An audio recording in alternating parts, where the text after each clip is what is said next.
पूरा हो गया है। लेकिन मायावती ने अब सवाल उठा दिया, जिसके अनुसार 7,500 से अधिक गैर मान्यता प्राप्त मदरसे गरीब बच्चों को तालीम देने में लगे हैं कि ये गैर सरकारी मदरसे सरकार पर बोझ नहीं बनना चाहते, तो फिर इनमें दखल क्यों दिया जा रहा है। मायावती का सवाल है ये सरकार से, जबकि सरकारी मदरसा बोर्ड के मदरसों के टीचर व स्टाफ के वेतन आदि के लिए बजट प्रावधान हेतु खास तौर से सर्वे कराया जाता है।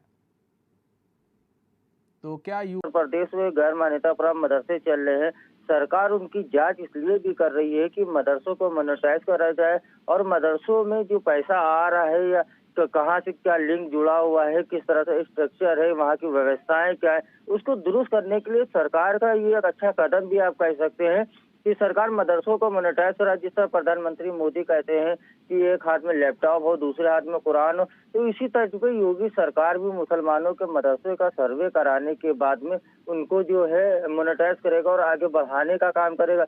लेकिन लगातार मदरसों को लेकर जिस तरह से बयानबाजी सामने आ रही है और जिस तरह से उस पर राजनीति की जा रही है, तो कहीं ना कहीं ये भी देखा जाता है, ऐसे में मायावती का बयान जो सामने आता है तो साफ साफ ये दर्शाता है कि 2024 की मायावती तैयारी कर रही, क्योंकि मुस्लिम वोटर जिस तरह से उनसे छटक कर समाजवादी पार्टी में चला गया था, तो कहीं ना कहीं अब मुस्लिम दलित की रणनीति बनाकर 2024 के लिए अपनी जमीन पूरी तरह से मायावती मजबूत कर रही है। जी राशिद, देखिए सवाल ये है कि मायावती घर पर बैठती हैं, ट्वीट कर देती हैं, लेकिन क्या सिर्फ ट्वीट करने से ही सब कुछ हो जाता है? क्या मुस्लिम समुदाय ये समझ जाएगा कि नहीं, मायावती जो है वो हमारे बारे में ज़्यादा सोचती हैं? सड़कों पर तो दिखती नहीं, ना इनके नेता दिखते, ना इनके कार्यकर्ता दिखते। आखिर इस ट्वीट का क्या मतलब है? भी इस ट्वीट को तो बेमतलब ही कहा जाएगा कि आपके पास कुछ है नहीं तो अब आप ट्वीट कीजिए। अगर सरकार ने ऐसा नहीं है कि किसी मदरसे को बंद कर दिया, उसने कहा ये गैर सरकारी मदरसे हैं और ये जो है फिर हम इनको बस सुविधाएं नहीं दी जाएंगी, जो सरकारी सुविधाएं वो नहीं दी जाएंगी, जैसे संचालित है संचालित रहे।